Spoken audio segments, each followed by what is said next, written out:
Ad Agrigento la marcia voluta dal cartello sociale con molti sindaci ma senza parlamentari. Avviata la sottoscrizione delle quote. Ieri al villaggio Mosè la manifestazione con la regia di Pippo Calandrino. Altre indiscrezioni sul calcio mercato dell'Acragas.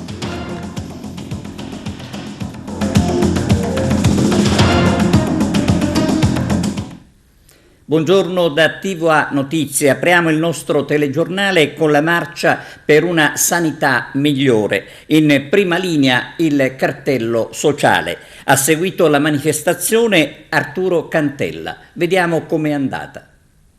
Oggi è un momento importante, una manifestazione che vede tanti agrigentini per una migliore sanità. Anche la Chiesa è scesa in campo tra quelli che organizzano la manifestazione.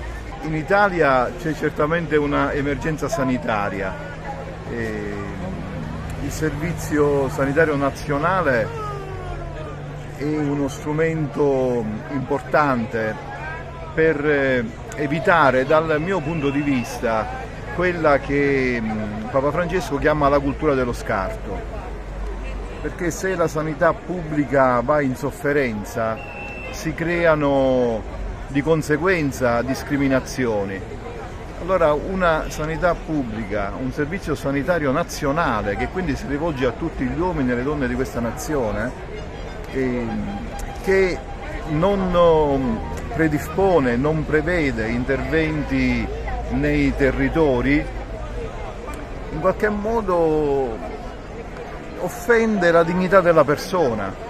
Certo. E allora la presenza della comunità ecclesiale è importante per dire che la persona deve rimanere sempre al centro non solo dell'atto singolo, ma della programmazione.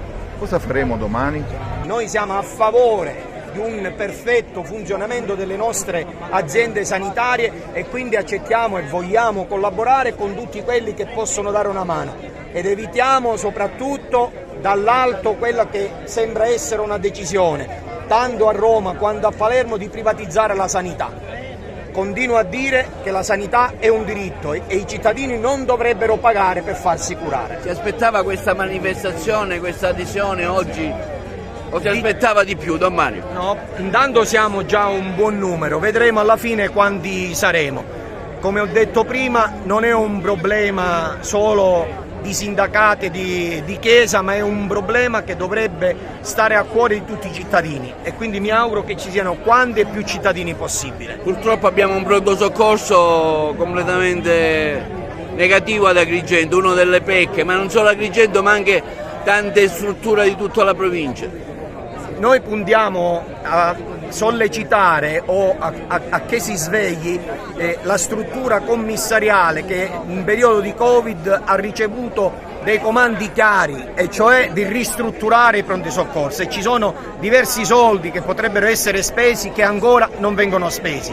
Questo permetterebbe non solo di migliorare le strutture, ma di permettere alle utenze e quindi ai cittadini di avere delle attese meno esodali e meno lunghe e soprattutto un intervento da parte degli operatori di qualità. Più sono stressati i nostri medici e i nostri infermieri, meno possiamo essere sicuri di avere un servizio di qualità. E che sia chiaro, noi siamo a favore dei nostri medici e dei nostri infermieri, siamo accanto a loro anche e soprattutto nelle emergenze. Il Servizio Sanitario Nazionale, così come lo abbiamo ereditato secondo l'articolo 32 della Costituzione, ce lo stanno sfilando. Anno dopo anno tagliano i fondi a disposizione, giorno dopo giorno vediamo noi i reparti chiudere. Ad Agrigento abbiamo il 40% del personale in meno rispetto alla dotazione organica. Ci hanno abituati ad andare nel privato, oggi la grande crisi economica, gente che lavora e che è povera non si può più permettere di andare al servizio privato pagando di tasca. Per cui da Agrigento parte un grido di allarme al governo regionale e nazionale per dire che non ci stiamo alla scelta politica che i nostri governanti hanno fatto di privatizzare il servizio. Non c'è cittadino che la mattina abbia bisogno del servizio sanitario nazionale che trova le porte chiuse. Dalla medicina del territorio, dove ogni anno ogni medico che va via chiudono un distretto di base, a continuare con i servizi amministrativi.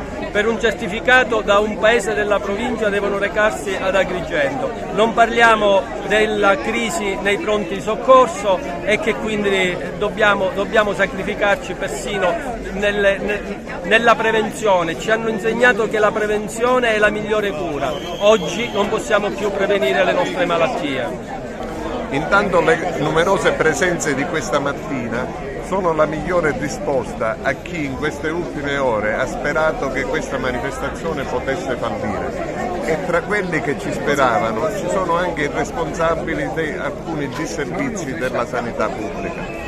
Noi in questo modo intendiamo protestare contro una strategia strisciante che vuole depotenziare la sanità pubblica a vantaggio di quella privata. È una deriva inarrestabile davanti alla quale non si poteva rimanere inerti. Per questo motivo, come cartello sociale, come ufficio di pastorale sociale della Chiesa agrigentina, come sindacati, CGIL, CISL, abbiamo deciso una giornata di mobilitazione popolare al termine della quale presenteremo un documento a Sua Eccellenza il Prefetto che contiene le ragioni di questa protesta. Preciso altresì che non siamo soli in questa protesta, perché in questi giorni 39 città italiane hanno portato avanti delle manifestazioni simili a quella nostra. Per cui continueremo questa battaglia e non ci arrenderemo davanti a un disegno che è veramente, possiamo dire, molto negativo nei confronti della popolazione, ma soprattutto delle fasce più deboli della popolazione. Credo che deve essere l'interesse di tutti. Il diritto alla salute è un diritto sacrosanto e oggi lo ribadiamo perché non ci stiamo. Il sistema sanitario della nostra regione Sicilia, del nostro territorio, nel corso degli anni è andato indietro e con investimenti sbagliati, tagli verticali. Tutto questo ne subiscono le conseguenze naturalmente gli utenti e tutto il personale sanitario che deve sopperire alle inefficienze organizzative e anche degli investimenti. Oggi siamo qua tutti insieme per ribadire il fatto che non desideriamo essere trattati da terzo mondo, desideriamo essere trattati da europei, vogliamo essere curati ad Agrigento come a Milano e non dobbiamo portare i nostri conterranei ad andarsi ad curare in altre regioni. Dobbiamo rimanere qua in modo che le cure siano accessibili per tutti. Ci aspettavamo questo consenso, questo è il grido di rabbia che tutti gli agrigentini hanno nei confronti di una mala sanità, di ogni giorno vivere nei disservizi che ci riservano sia la politica che l'ASP. Non possiamo continuare, quindi oggi chiediamo di invertire la rotta, chiederemo a gran voce di invertire la rotta. Vogliamo dei pronto soccorso che possano salvare le vite e non togliere le vite.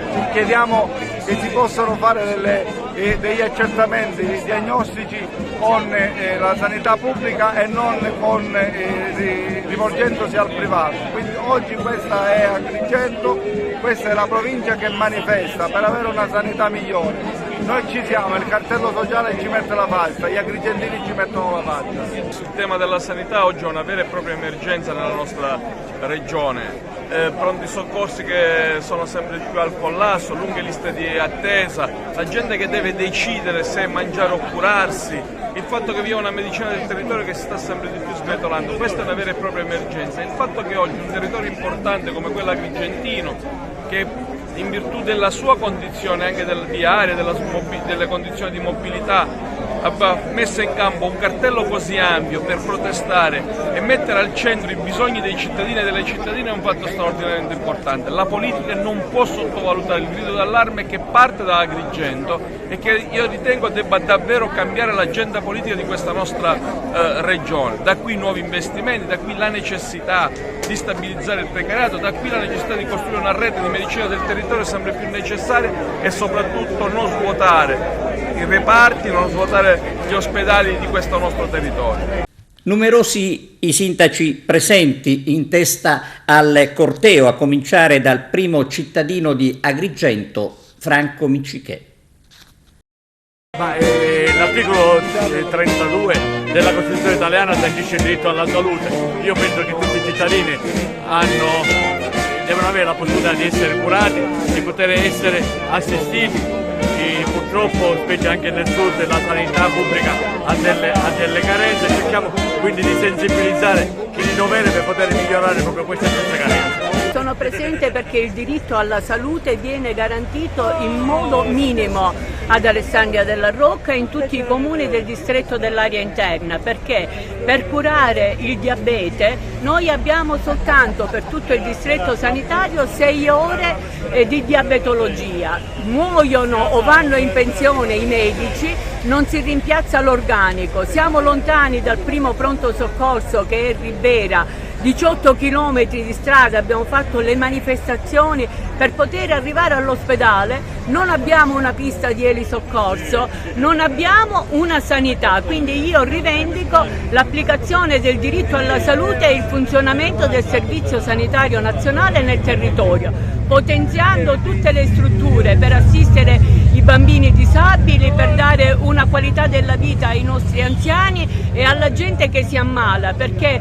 solo chi ha soldi si può curare oggi come oggi, perché fare una radioterapia, fare una chemioterapia da Alessandria della Rocca e spostarsi nei centri costa un sacco di soldi, quindi ormai la nostra gente se ha soldi si cura, se non ne ha non si cura. Anche perché dico siamo presenti, anche perché dico stiamo vivendo anche momenti difficili anche noi per il nostro presidio ospedaliero di Caricati, però essere presenti qua a livello provinciale, la presenza di Sua Eccellenza il Monsignor Damiano significa tanto, anche perché ci mobilitiamo tutti, si mobilita la Chiesa, si mobilita la città, ma noi come prima cittadini dobbiamo essere presenti affinché veramente si dia un cambio radicale e si dia un servizio migliore a chi in questo momento possa avere del bisogno a livello di degenza o dei pazienti che possono avere del bisogno dei presidi ospedalieri di tutti i territori. La sanità è un diritto inalienabile previsto dalla Costituzione. Siamo per una sanità pubblica, però potenziamo la nostra sanità pubblica. Siamo qui per batterci per i nostri concittadini e per noi stessi ovviamente. È normale perché dobbiamo lottare tutti insieme per la sanità pubblica. Il diritto alla salute è un diritto costituzionale e dobbiamo garantirlo a tutti i cittadini, quindi è giusto essere presenti in queste manifestazioni. È indispensabile che lo eravamo, i sindaci, le amministrazioni, il territorio, e sappiamo il valore della sanità e soprattutto sappiamo quanto non funziona nella provincia, ne siamo consapevoli. Noi veniamo da un territorio dove l'ospedale di riferimento è Sciacca e dove i reparti chiudono e non aprono, pertanto speriamo, anzi siamo sicuri che la politica regionale ci ascolti e che la sanità sicuramente è più importante della spending review. Sono qui per difendere la sanità pubblica e la lotta contro lo smantellamento strisciante del sistema sanitario nazionale, che è la più importante riforma della Repubblica Italiana, il 30 dicembre del 1978, ed è la declinazione dell'articolo 32 della Costituzione, afferma il diritto universale alla salute. Io ascolto racconti molto gravi dei miei cittadini sulle condizioni dei servizi sanitari pubblici. Dobbiamo assolutamente invertire la rotta, la pandemia non ci ha insegnato niente, questo è il tema, dobbiamo assolutamente riprendere e da questo punto di vista i sindaci, i territori, cioè i comuni possono fare tanto. Aragona in campo per una causa nobile, la sanità pubblica, dobbiamo rafforzare la sanità pubblica dobbiamo difendere la classe sanitaria, non dobbiamo ricordarci soltanto quando ci sono le pandemie che diventano angeli e poi le mettiamo nel dimenticatoio. Quindi siamo qua per dire rafforziamo la sanità pubblica, diamo la possibilità a tutti di curarsi e questa è uguaglianza sociale e serietà da parte di un governo se vuole veramente bene a tutti i suoi cittadini. Oggi era doveroso e fondamentale essere qua perché tutti insieme i sindaci come massima autorità locale e quindi rappresentanti del territorio dovevano evidenziare e manifestare per queste criticità che caratterizzano la nostra sanità, una sanità inadeguata e quindi è importante che la politica regionale capisca che è necessario intervenire subito e intervenire bene con le risorse adeguate sia finanziarie che umane. Anche Racalmuto è presente con gli altri colleghi sindaci perché abbiamo notato negli anni sempre più servizi da parte dell'ASP che vengono meno, molto personale se ne va in pensione, non è adeguatamente sostituito e pertanto i nostri concittadini, la maggior parte degli anziani non riescono più ad avere quei servizi indispensabili che un sistema sanitario deve garantire. Noi siamo qui a dare voce a questa protesta e speriamo che da parte delle ASP, da parte del Ministero della Sanità ci sia una adeguata azione affinché questi territori non vengano abbandonati. Elisabetta non poteva mancare assieme ai tanti colleghi, alle forze sociali, in questo momento particolare per tutta la nostra provincia e anche per l'intera regione. Le parole d'ordine sono livelli essenziali di assistenza e livelli di prestazione, medicina del territorio e sociosanitario, sono criticità che rileviamo giorno per giorno in prima linea, alle quali va dedicata la massima attenzione da parte del governo regionale e dei governi nazionali e le risorse adeguate. Noi siamo qui accanto alla gente, accanto alle forze sociali per dare forza e sostegno a questa iniziativa che è un'iniziativa importante. Sant'Eustachio Quisquina non poteva mancare a quella che è un'ulteriore battaglia di civiltà per i nostri territori.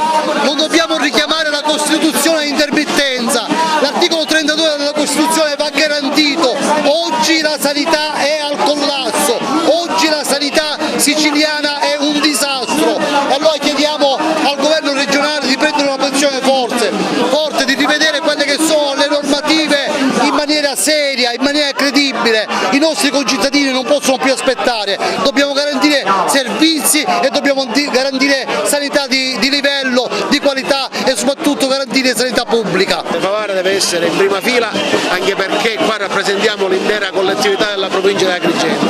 La sanità è allo sbando, è allo stremo e continuano a tagliare. La salute non può essere merce di scambio o non si può pensare di ridurre costi su delle cose così essenziali. Peggiorerà la situazione con l'autonomia differenziata, quindi già siamo allo sbando, già siamo allo stremo. Già oggi solo chi ha i soldi può permettersi le giuste cure, con l'autonomia differenziata saremo completamente abbandonati a noi stessi. Non può succedere, non può essere, dobbiamo essere qui a dimostrare che questa cosa non può passare.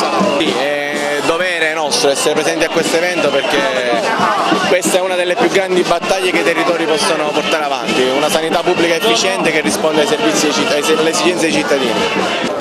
Lei è uno dei pochi deputati regionali presenti, forse è l'unico a questa manifestazione. Ma guardi, io sul diritto alla salute, perché per me non è un argomento di sanità, è stata il mio primo intervento sulla relazione del Presidente Schifani in aula quando si è insediato, perché ho subito chiesto qual è la sua idea, Presidente Schifani, sulla sanità.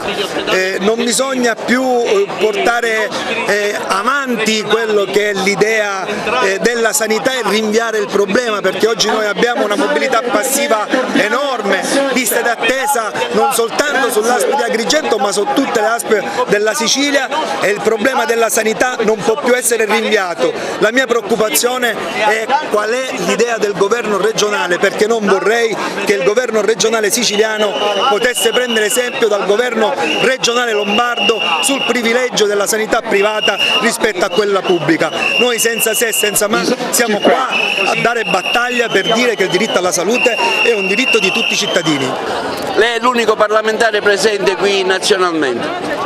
Sì, ci tenevo ad esserci perché oggi stiamo manifestando e stiamo facendo un presidio per un tema tema che è di fondamentale importanza per la collettività, che è quello del diritto alla salute, il diritto alla buona sanità, che purtroppo negli anni in Sicilia è venuto a mancare, quindi trattandosi di un tema sentito da tutti, perché si tratta di uno dei temi fondamentali per la collettività e per la cittadinanza, è dovere della politica, dovere di noi istituzioni, di noi parlamentari, essere presenti e dare il nostro contributo fattivo affinché le cose possano finalmente migliorare.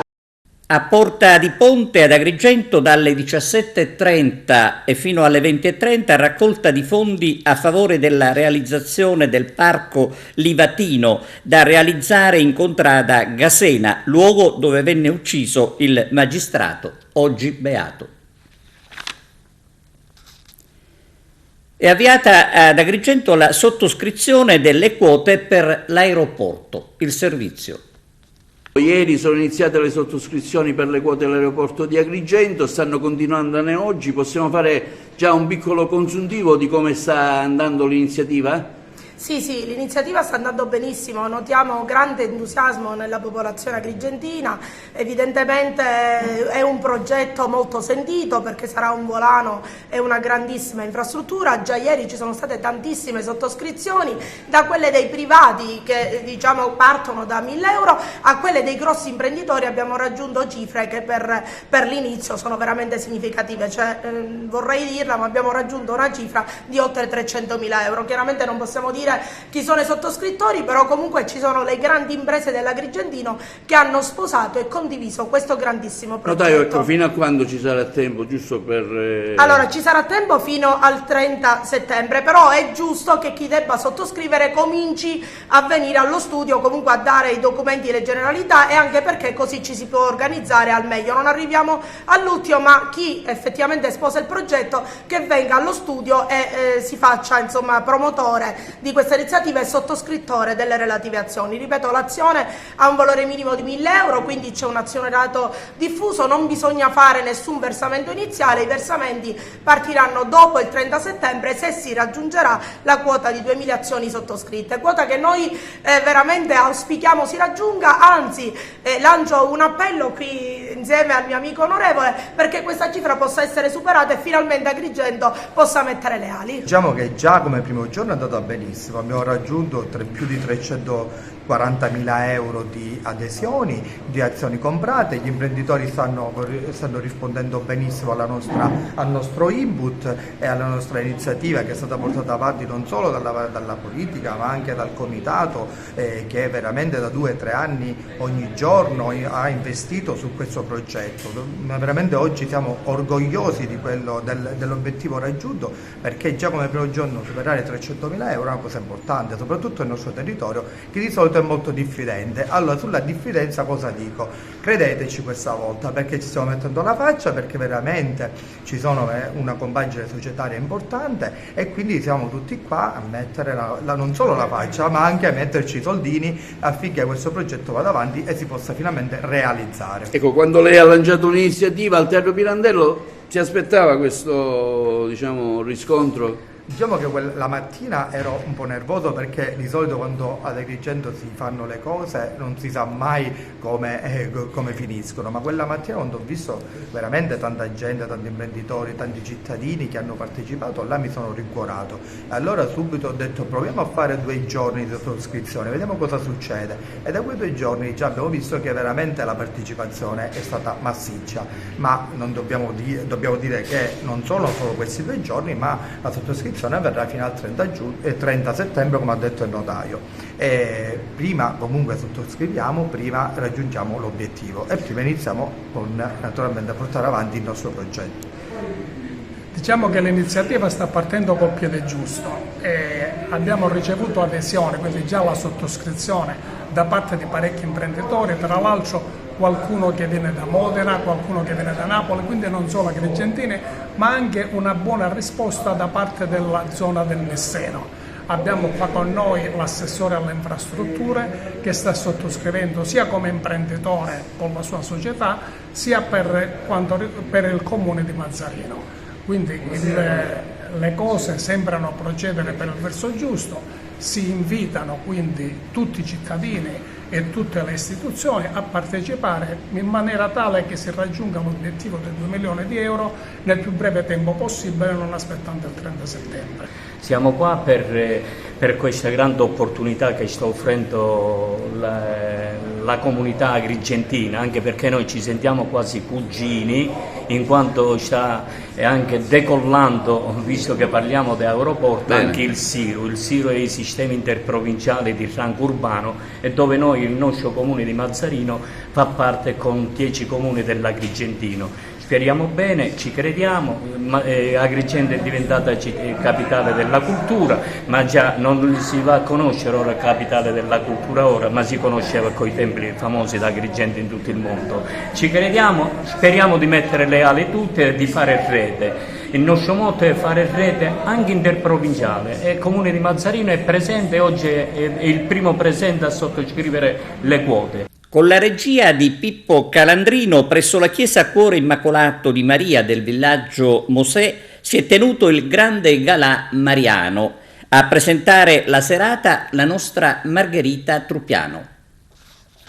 Pippo Calandrino, il regista di questo evento di questa sera presso la chiesa del villaggio Mosè, dedicato alla Madonna, una manifestazione sicuramente molto bella con tanti partecipanti.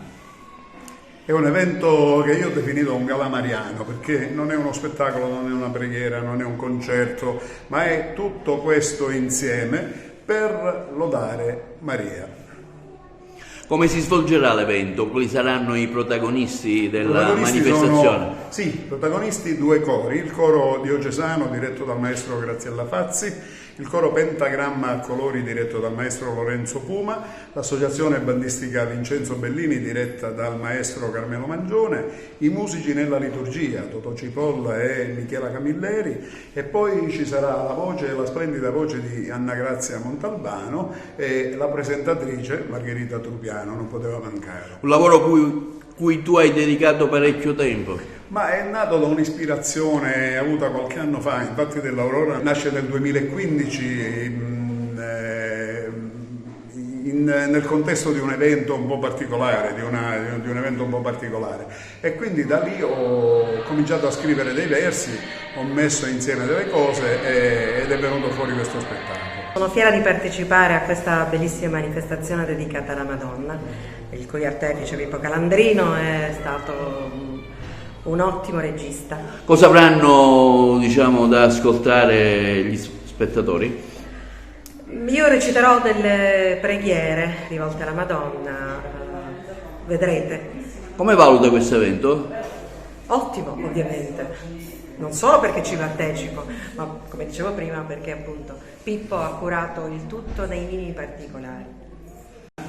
Sono contento per questa bella iniziativa che quest'anno abbiamo voluto col Consiglio Pastorale, ed è bello perché la comunità si ritrova assieme, ma si ritrova in un contesto dove abbiamo edificato questa nuova chiesa, una chiesa che ci invita ad essere pietre vive, pietre che devono edificare il Tempio Santo di Dio, e in questi tempi particolari credo che se ognuno di noi riesce a fare bene la sua parte avremo un mondo più vero, più bello, fondato sulle cose. Insieme alla preghiera anche lo spettacolo. Certo, Pippo Calandrino, un mio carissimo collaboratore, quando mi propose questa bella iniziativa io dissi la prima cosa: allora l'importante a me interessa che la parrocchia dà.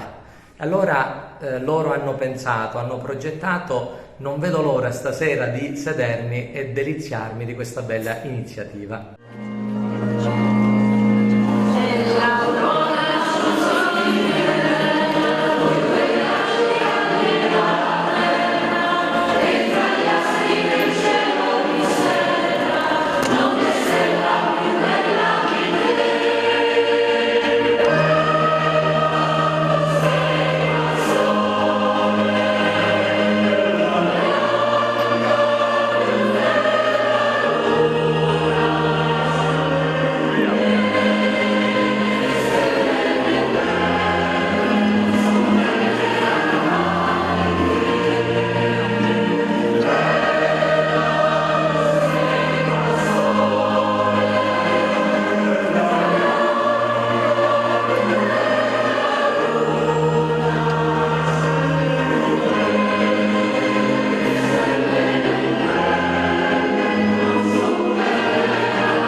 Vietati a Canicattì la vendita e l'utilizzo di sacchi neri opachi per il conferimento dei rifiuti. Lo prevede un'ordinanza del sindaco Corbo. Praticamente sarà vietato depositare ed esporre i sacchi non trasparenti che impediscono la verifica del contenuto. Previste sanzioni per i trasgressori. A Fontanelle potete fare quello che volete. Sembrano addestrati gli autisti dei pullman extraurbani che nel quartiere agrigentino non hanno alcuna cura per quanto riguarda la sosta dei mezzi, sicuri dell'impunità. Si arriva così a parcheggiare in prossimità delle curve o degli incroci, persino davanti gli ingressi delle palazzine. Succede tutto in Viale Sicilia, dove la mancanza di controlli lasciano liberi i conducenti degli autobus a violare il codice della strada, ma anche le norme del buonsenso. Angelo Carlisi è il nuovo presidente del Consiglio Comunale di Grotte. Carmelo Lentini. Mercoledì scorso 14 giugno, presso l'aula consiliare professor Antonio Lauricella del Comune di Grotte, si è tenuta la prima seduta del Consiglio Comunale a seguito delle elezioni amministrative per il rinnovo del sindaco e dei consiglieri comunali che si sono tenute, lo ricordiamo, il 18 e 29 maggio scorsi.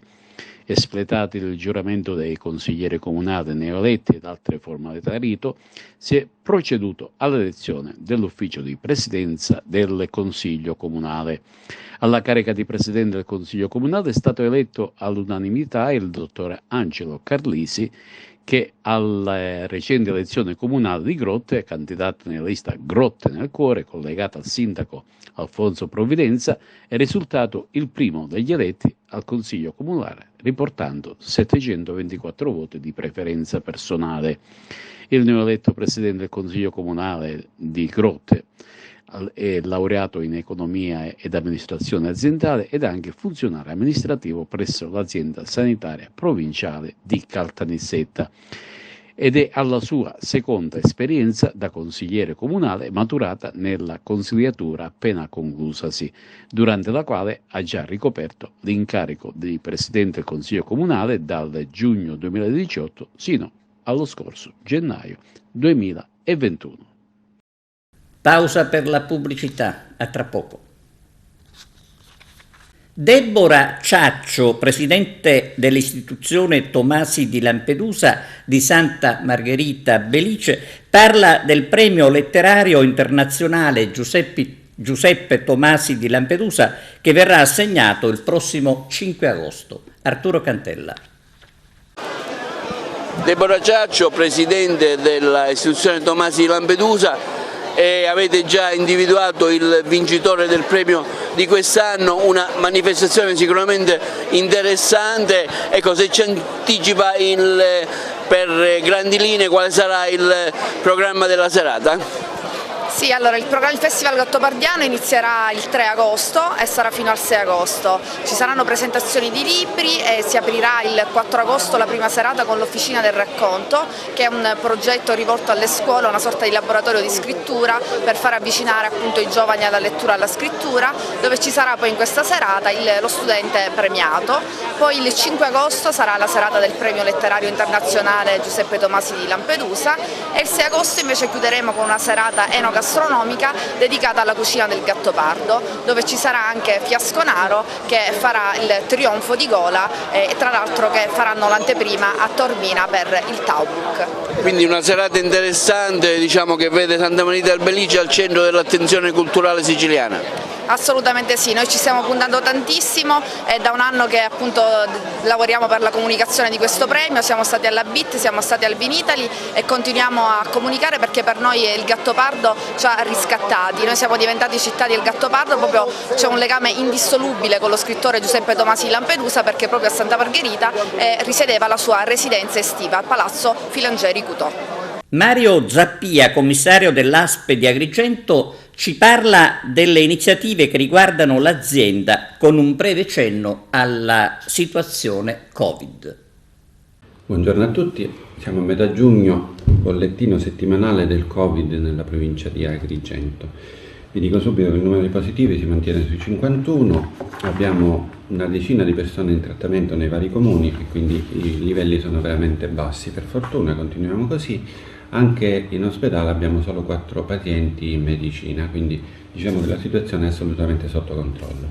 Mentre invece questa è stata una settimana ricca di iniziative da parte dell'azienda, perché abbiamo sviluppato una serie di attività nuove che sono importanti per favorire il benessere e la qualità della vita dei nostri pazienti. Partiamo con quella di Sciacca, dove c'è un ambulatorio di nutrizione clinica che è rivolto ai pazienti oncologici, e quindi noi ci preoccupiamo non solo della terapia, che quindi le terapie vengono erogate nella maniera più opportuna e quindi più adeguata possibile, ma ci preoccupiamo anche della salute clinica, del benessere del paziente, perché vogliamo che sia ben nutrito, anche perché dal punto di vista medico assistenziale la nutrizione di un paziente impatta anche sul recepimento della terapia. Quindi diciamo che otteniamo un duplice risultato: miglioriamo la terapia e nello stesso tempo facciamo in modo che il paziente stia meglio. Scusate, non mi sembra poco questo. Dopodiché vi dico anche che è successa una cosa veramente degna di nota, perché abbiamo acquistato una risonanza magnetica per l'ASP, in questo caso a Sciacca, e la risonanza magnetica sapete bene che si fa su piattaforma, c'è un sistema di acquisto che garantisce l'oggettività, la partecipazione di tutti, quindi su Consip è una sorta di gara a chi arriva primo, man mano si aggiudica le macchine con performance migliori. Ovviamente lo standard è sempre quello che è, ma il primo ha una serie di aggregati o accessori optional che lo qualificano la macchina meglio di altre, pur avendo uno standard elevato tutte. La nostra azienda è arrivata prima per l'acquisizione di questa risonanza magnetica 9.5, che quindi ti consente anche di fare nella diagnostica cerebrale, quindi ha una buona resa dal punto di vista della qualità delle immagini, quindi della particolarità diagnostica, può fare diagnosi affidabile. Ma la cosa che mi ha colpito particolarmente è che questa cosa, che è stata fatta dal nostro servizio provveditorato, è stata fatta dal nostro collega Alfonso De Leo, che il giorno prima ha avuto un infortunio, per fortuna di lieve entità, ma con senso di responsabilità e con una disponibilità al di là dell'immaginabile, nonostante l'infortunio ha voluto partecipare a questa procedura ed è stato talmente bravo che è stato il primo a poter far sì che la nostra ASP si accaparrasse la migliore macchina presente sulla piattaforma MEPA. Quindi è una bella cosa, vanno segnalate anche queste cose, perché il luogo comune è dire no, il pubblico e il privato. Nel pubblico ci sono persone per bene, responsabili, e sono quantomeno degne di nota, cioè è giusto che diciamo anche queste cose assieme a tutte le altre, che purtroppo in gran parte dei casi sono vere, ma non in tutti, e questo ne è un esempio. Un'altra cosa che volevo dirvi, nell'unità operativa di infettivologia, malattie infettive di Ribera, è aperto un ambulatorio per HIV, quindi per l'AIDS. Comunemente questa è una patologia che ha fatto clamore negli anni 90, fine del millennio appena trascorso, però adesso sembrerebbe una patologia dimenticata. Non lo è, perché la nostra provincia, dal punto di vista della prevalenza, cioè del numero di pazienti presenti nella nostra provincia, siamo a qualche centinaio, mi dicono 300 e qualcosa, e quindi vogliamo dare un servizio anche a questi 300 agrigentini che invece di spostarsi nelle altre aziende sanitarie hanno un ambulatorio nella nostra provincia per poter essere curati, e nello stesso tempo si potrà fare prevenzione e diagnosi anche per gli altri pazienti, che noi non vorremmo mai che esistessero, però dobbiamo essere pronti a dare queste cure. Ultima cosa, ma è la più bella secondo me che abbiamo fatto questa settimana, non perché le altre siano di minore impatto, questa è la più bella perché è una cosa nuova, che sembra che c'entra poco con l'assistenza sanitaria. Vi dico subito di cosa si tratta: l'asilo nido aziendale all'interno dell'ospedale San Giovanni di Dio. Perché è più bella? Perché impatta sull'assistenza sanitaria, perché consente ai nostri operatori sanitari, che in questo momento sono pochi, stressati, vengono chiamati a super lavoro in condizioni di disagio massimo, almeno di poter avere la possibilità di bilanciare un po' meglio di prima quello che è nella propria vita il rapporto fra lavoro e famiglia. Quindi dare la possibilità alle nostre mamme, alle mamme giovani che lavorano all'interno del nostro ospedale, di avere un punto che accoglie i loro bambini e che gli dà la tranquillità di saperli vicini in buone mani e consente a loro di lavorare almeno più serenamente. Non riusciamo a fare quanto tutti si aspettano per quanto riguarda il reclutamento del personale, però la nostra attenzione è anche sulla qualità della vita e sull'equilibrio che deve esserci quanto più possibile fra attività lavorativa e attività privata, familiare. Con questo vi saluto, vi do appuntamento alla settimana prossima. Festa della musica il 21 giugno a Porto Empedocle con il concerto di Mirko e Valerio, i gemelli violinisti. C'è l'intervista al sindaco di Porto Empedocle che ci parla dell'iniziativa.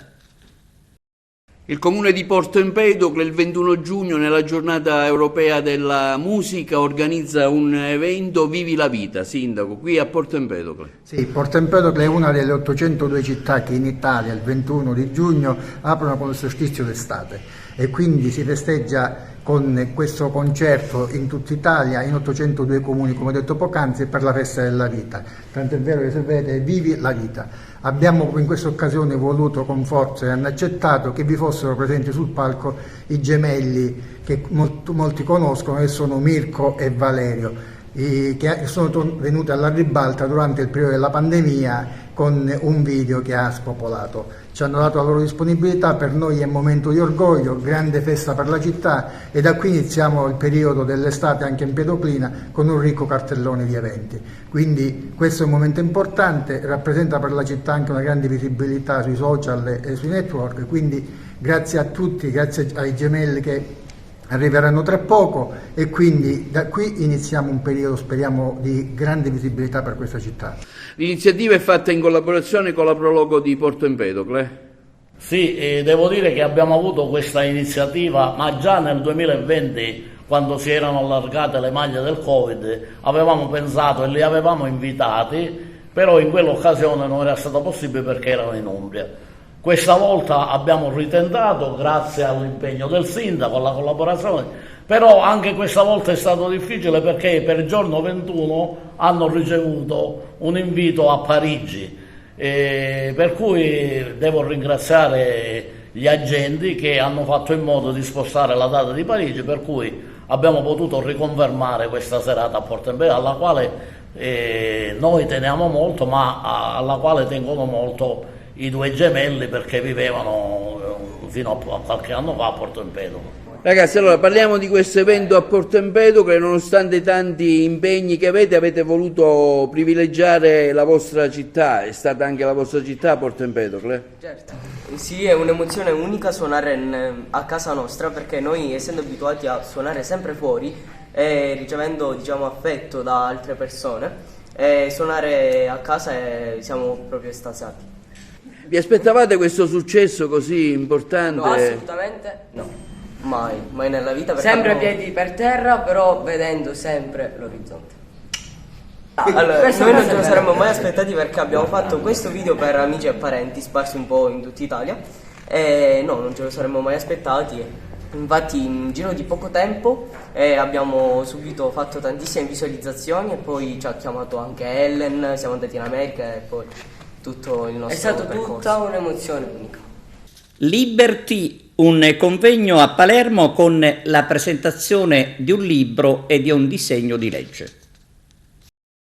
Il convegno è stata anche l'occasione per presentare, oltre il libro di Danilo Maniscalco, che è Un Atlante su Ernesto Basile, anche la presentazione di un disegno di legge per la valorizzazione di tutti i siti presenti a Palermo, come il Villino Florio, il Villino Favaloro, il Villino Ida, che potrebbe diventare la casa museo appunto di Ernesto Basile, ma per la creazione di una vera e propria rete che faccia sinergia tra pubblico e privato. Immaginate le tante collezioni private che spesso rimangono chiuse in magazzini polverosi e che vengono interdette alla fruizione pubblica. Questo disegno di legge deve essere un punto di partenza per aprire il dibattito proprio per la creazione del percorso, quindi la sua istituzionalizzazione, alla stregua del percorso Gaudì di Barcellona, che ogni anno attira milioni di visitatori e che diventa uno strumento incredibile di sviluppo economico. È un'opportunità grandiosa in un momento magico in cui tutti parlano del nostro Liberty e in cui dobbiamo ricordarlo. Abbiamo la fortuna di avere in Sicilia forse una delle parentesi più brillanti, che è quella legata alla scuola di Ernesto Basile, che è l'architetto dell'ampliamento della Camera dei Deputati di Montecitorio. Tutta questa bellezza però ha bisogno di un grande piano Marshall di salvaguardia, di valorizzazione, di restauro, senza la quale non potremmo farcela, e le generazioni future non potranno vedere la bellezza che noi abbiamo avuto davanti agli occhi negli ultimi 40-50 anni. Ringrazio la collega Roberta Schillaci e tutti gli intervenuti a questo importante convegno su Liberty. Dobbiamo puntare sulla bellezza per far rinascere la Sicilia e sarà mia cura spingere quanto più possibile il disegno di legge che è stato depositato in 5ª Commissione dalla collega Roberta Schillaci e altri firmatari. Siamo giunti alla pagina sportiva. Carmelo Lentini sul calciomercato dell'Acragas con altre indiscrezioni. Silenzio e bocche cucite in casa Acragas, ma di certo, secondo i bene informati, si sta lavorando sotto traccia. Su questo punto sono tutti d'accordo e le sorprese iniziano ad arrivare con il ritorno in città del patron Giuseppe Deni, il quale dovrà dare il proprio benestare sui contatti intavolati per una rosa ampia di calciatori. Ma secondo i soliti bene informati, alcuni nomi di grande interesse stanno iniziando a circolare con insistenza. Tra questi l'ultima indiscrezione riguarderebbe l'attaccante classe 91 Gianmarco Piccioni, marchigiano di San Benedetto del Tronto, figlio di Enrico Piccioni, ex calciatore di Perugia, Cremonese NA ed allenatore di calcio con trascorsi in Bulgaria e Malta. Anche lo stesso Gianmarco, seguendo le orme del padre, ha maturato diverse esperienze andando a giocare all'estero, ma da pochi anni è ritornato in patria per indossare le maglie di Messina, Cireale e Matera. Gioca da prima punta e dal 2020 ad oggi ha segnato complessivamente 24 reti. Sicuramente si tratta di un bel colpo che, se messo a segno, aumenterebbe il potenziale offensivo della squadra. Per quanto riguarda la difesa, dopo la riconferma di Alfonso Cipolla, c'è un interessamento per Roberto Vitolo, classe 98. La scorsa stagione allicata, ma in passato con Nocerina, Aprilia, Lamezia e San Cataldese. Ma è notizia di queste ultime ore che riguarda il possibile arrivo dell'ex attaccante del Catania, Takayuki Morimoto, classe 88, ultimamente a Taiwan con il Taichung Futura. Contemporaneamente si stanno intrecciando contatti con la vecchia guardia della scorsa stagione. Operazioni un po' complesse in cui si dovrà tenere conto di una nutrita presenza di Hunter. In poche parole, nella rosa dovranno essere a disposizione del mister almeno 10-12 ragazzi per non correre rischi. Il campionato di Serie D è dispendioso, le trasferte sono molto lontane, anche se una decina di gare saranno derby siciliani. In casa biancazzurra si sta cercando di ridimensionare tutto, costi, ingaggi, ma nelle ultime ore balza una novità. Nel mirino della dirigenza biancazzurra ci sono anche alcuni giovani agrigentini di valore che hanno fatto esperienza in altre squadre di categoria. Di certo sarà un lavoro lungo, dove occorrerà avere molta pazienza, con lo scopo di presentare in ascella di partenza un complesso che sappia lottare a testa alta contro i club più blasonati e ambiziosi.